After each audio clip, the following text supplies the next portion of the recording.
네, 주님의 은총과 평화가 오늘 예배에 참석해 주신 모든 교우님들과 함께 하시기를 빕니다. 네, 오늘은 참된 빛으로 오시는 주님을 기다리는 대림절 첫 번째 주일로서 이사야서의 말씀을 함께 나누고자 합니다. 여러분, 이제 새로운 한 해가 밝았습니다. 새해 복 많이 받으십시오. 해피 뉴 이어입니다. 네, 지금 근데 오늘 며칠이죠? 11월 30일이죠? 11월 30일에 제가 이렇게 인사를 하니까 너무 좀 뜬금없게 느껴지실 것 같아요. 저 앞에 계시는 전도사님은 웬 뚱딴지 같이 11월 달에 해피 뉴 이어라고 인사를 하시는 걸까라고 생각하시는 분들도 계실 것 같습니다. 예, 물론 세상의 시간으로 아직 새해는 아닙니다. 하지만 교회의 시간은 다릅니다. 오늘이 무슨 날이죠? 대림절 첫 번째 주일입니다. 이 대림절을 맞이해서 교회는 새로운 한 해를 이제 시작을 하게 되는 것입니다. 이번 주 대림절을 시작으로 교회 여러분 새로운 새해를 맞이하게 되었습니다. 이 대림절은 각 해마다 조금씩 달라지긴 하지만 보통 11월 마지막 주에서 12월 첫째 주 사이에 보통 이제 행해집니다. 근데 11월 마지막 주에서 12월 첫째 주면 어느 시기죠? 사람들이 흔히 얘기하길 연말이라고 부르는 그 해의 마지막을 이제 보내는 시기입니다. 이 시기에 많은 사람들은 새로운 한 해를 맞이할 준비를 하며 이제 올해가 끝났다 라고 이야기하는 시기이기도 하죠. 그런데 교회는 이 대림절을 통해서, 이 교회를 통해서 완전 뚱딴지 같은 전혀 다른 이야기를 하는 겁니다. 모두가 이제 끝났다라고 이야기할 때 교회는 끝이 아니라 시작을 이야기하는 것이죠. 이런 점에서 보았을 때 교회는 세상과는 전혀 다른 시간을 살아가는 것 같습니다. 모두가 끝이다라고 이야기할 때 교회는 새로운 창조의 시작을 선포합니다. 세상이 절망스러운 현실을 이야기할 때 교회는 복음의 희망을 선포합니다. 세상이 거짓된 어둠을 이야기할 때 교회는 참된 빛으로 오시는 주님을 선포합니다. 이러한 교회의 모습을 제가 이제 앞에 초를 좀 켜놓은 게 보이실지 모르겠는데요. 교회 앞에 이 켜는 이 대림절 초가 보여줍니다. 지금 앞에 초가 몇 개 켜져 있나요? 한 개 켜져 있죠? 지금 초는 4개 놔져 있는데 실제로 켜진 거는 하나만 켜져 있습니다. 대림절은 이제 총 4주에 걸쳐서 진행이 되는데 한 주에 하나씩 켜져 나갈 겁니다. 매 주에 하나씩 초에 불을 밝히며 우리는 어둠에서 빛으로 나아가는 이 교회의 여정을 살펴보게 되는 겁니다. 첫 주에는 하나, 둘째 주에는 2개, 그렇게 4개의 초를 켜며 우리는 점점 더 밝아지는 빛을 경험하게 됩니다. 이를 통해 우리는 우리가 살아가야 하는, 우리가 나아가는 시간의 방향을 고백을 합니다. 우리는 어둠이 점점 깊어지는 시간을 살아가는 것이 아니라 빛을 향하여, 생명을 향하여, 평화를 향하여 나아가는 시간을 보내고 있는 것이죠. 오늘 우리가 함께 읽은 이 이사야서의 말씀도 바로 이러한 희망의 메시지를 우리에게 전하고 있습니다. 오너라 양쪽서가 주님의 빛 가운데서 걸어가자. 이 말씀은 우리가 지금 어떤 시간을 살아가고 있는지 분명히 선포해주는 말씀입니다. 함께 말씀을 나누며 우리가 어떤 시간을 살아가야 하는지를 살펴보는 시간이 되셨으면 좋겠습니다.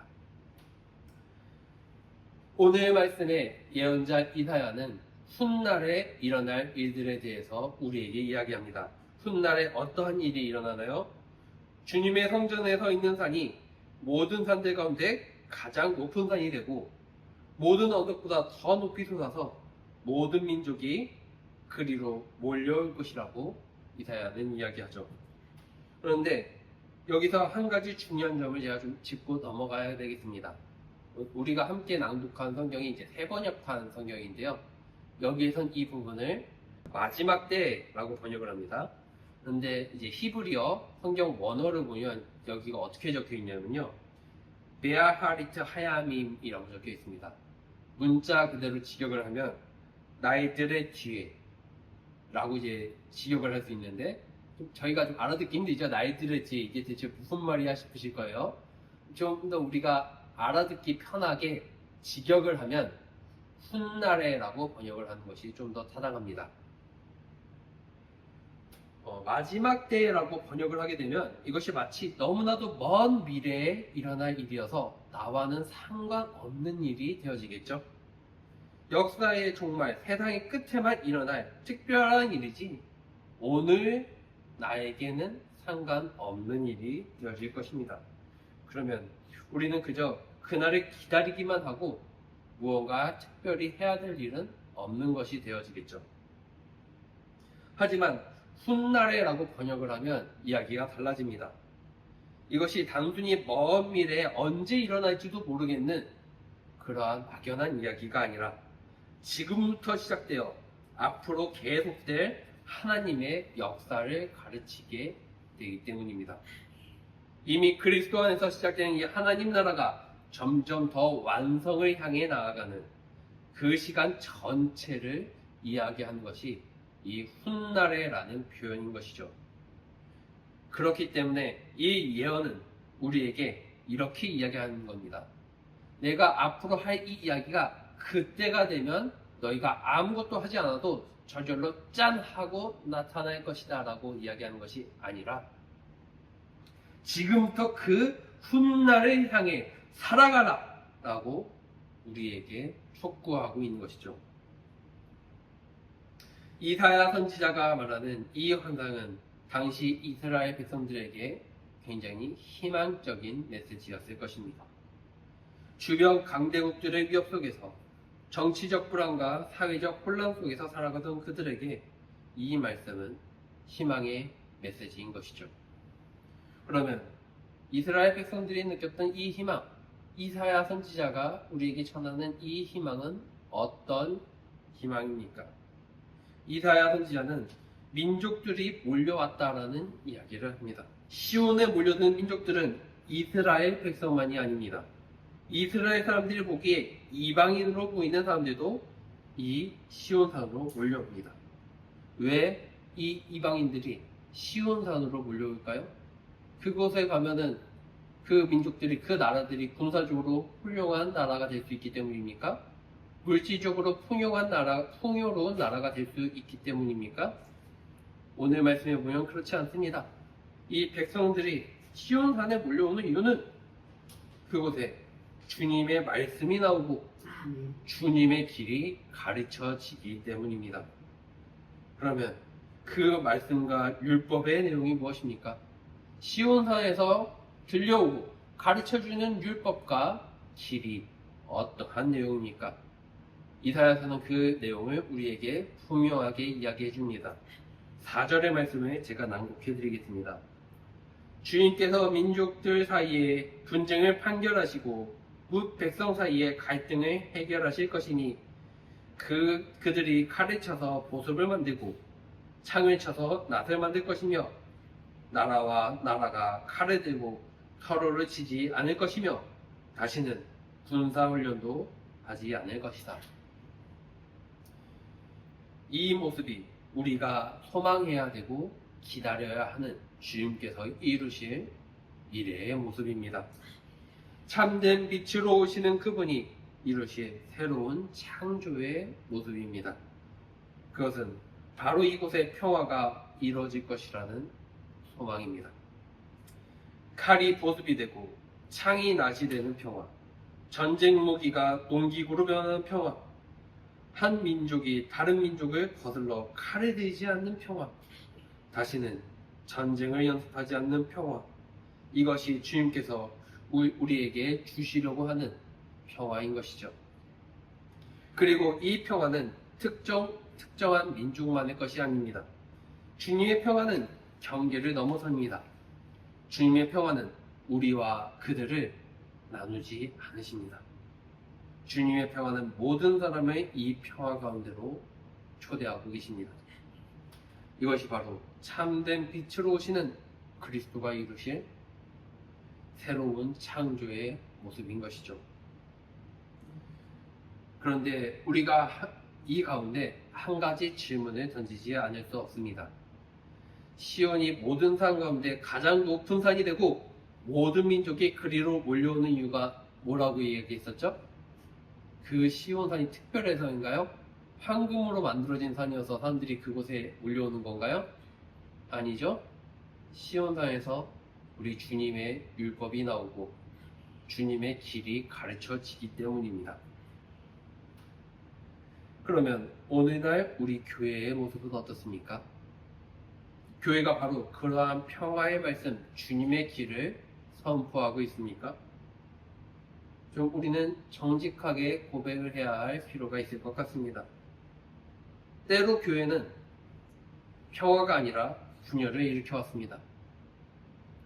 칼을 쳐서 보습을 만드는 것이 아니라 반대로 보습을 쳐서 칼을 만들었습니다. 다른 사람들을 정죄하고 배척하고 심판하는 말들로 상처를 주지 않았는지 우리는 성찰해야 합니다. 하나님의 이름으로 폭력을 정당화하거나 차별을 합리화하거나 불의를 묵인하지는 않았는지 반성해야 합니다. 우리는 복음을 선포한다라고 말은 하지만 사실은 이 복음을 쳐서 칼과 창을 만들지는 않았습니까? 만약 교회가 평화의 말씀을 선포하지 않는다면, 만약 교회가 화해와 용서의 복음을 실천하지 않는다면 어떻게 사람들이 교회로 몰려오겠습니까? 어떻게 교회가 세상의 빛이 되어질 수 있겠습니까? 이사야가 본 환상은 단순히 미래에 자동으로 이루어질 것이 아닙니다. 이것은 주님의 백성인 우리가 지금 여기서 살아내야 할 소명인 것이죠. 그래서 오늘 이사야서 5절은 우리에게 이렇게 이야기합니다. 오너라 야곱 족속아, 주님의 빛 가운데서 걸어가자. 이 말씀은 지금 우리가 어떻게 살아가야 하는지를 촉구하는 말씀입니다. 우리가 주님의 빛 가운데서 걸어가야 한다는 것입니다. 주님의 빛 가운데서 걷는다니 이것이 어떤 의미입니까? 그것은 바로 평화를 이루시는 말씀, 화해를 만드시는 복음, 생명을 살리시는 그리스도의 길을 따라 사는 것입니다. 우리가 대림절을 지나며 기다리고 있는 그 빛, 참된 빛으로 오시는 그리스도는 바로 이러한 평화의 왕으로 오시는 분이십니다. 그분은 칼이 아니라 평화로, 폭력이 아니라 사랑으로, 정죄가 아니라 용서로 세상을 다스리러 오십니다. 교회는 바로 이 그리스도를 세상에 선포해야 할 책임이 있습니다. 우리는 말씀이신 그리스도를 전해야 합니다. 그런데 만일 우리가 폭력을 일삼한다면, 우리가 분열을 조장한다면, 우리가 차별을 정당화한다면 그것은 그리스도를 전하는 것이 아닙니다. 많은 이들이 그리스도의 이름으로 폭력을 정당화하고 차별을 정당화합니다. 하지만 그것은 그리스도를 전하는 것이 아니라 그것이야말로 그리스도를 가려버리는 것입니다. 우리의 삶이 우리의 말과 다르다면 세상 사람들은 우리가 말하는 그 그리스도를 보는 것이 아니라 우리가 행한 그 행실을 보고 판단할 것입니다. 사랑하는 교우 여러분, 오늘 우리는 대림절 첫 번째 초에 불을 밝혔습니다. 이것은 우리가 어둠 속에 머물지 않고 빛을 향해 나아가겠다는 우리의 고백입니다. 우리는 세상이 끝이라고 말할 때 시작이라고 고백하는 사람들입니다. 우리는 세상이 절망적이라고 좌절할 때 희망을 선포하는 사람들입니다. 우리는 세상이 어둠을 말할 때 빛이 오신다고 외치는 사람들입니다. 그러니 우리가 어떻게 살아야 합니까? 우리는 지금 여기서 주님의 빛 가운데서 걸어가야 합니다. 평화를 만드는 사람으로 살아가야 합니다. 화해를 이루는 사람으로 살아가야 합니다. 생명을 살리는 사람으로 살아가야 합니다.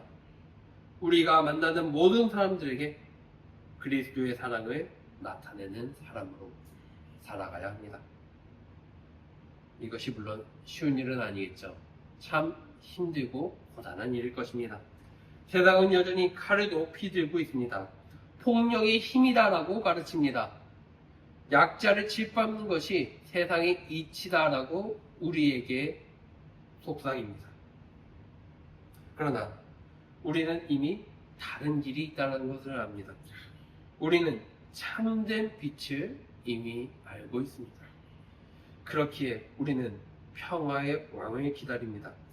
그리고 그분이 오실 때까지, 아니 그분이 이미 오셨기 때문에 우리는 지금 여기서 주님의 빛 가운데서 걸어가는 것입니다. 오너라 야곱 족속아 주님의 빛 가운데서 걸어가자. 이것이 대림절을 시작하는 오늘 우리에게 주시는 주님의 초대입니다. 이 초대에 응답하여 우리 함께 빛 가운데서 걸어갑시다. 우리의 작은 발걸음 하나하나가 세상에 평화를 전하는 발걸음이 되기를 소망합니다. 아멘.